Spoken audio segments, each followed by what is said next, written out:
So guys, Kasama na may isa kong kapatid.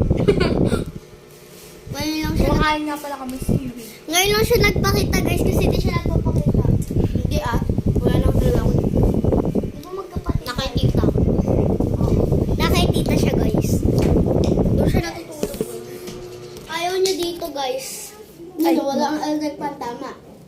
Ayaw niya akong kasama guys. Ayaw niya kami kasama. Ang harap kasi neto kasama. Ayaw niya kami kasama matulog. So may sarili kaming kwarto dito lang. Dito, di ba? Baka kami lang yung tulog. Malaki. Doon nga pala yung kwarto ng mami namin. Ayun. Ayan. Kasi anak siya ng anak, kaya naging tatlo anak niya. Pero hindi ka naman kakamukha guys.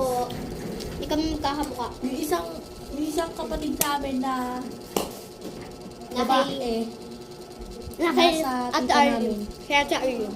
kita namin. Kay ate. Yung ate, tita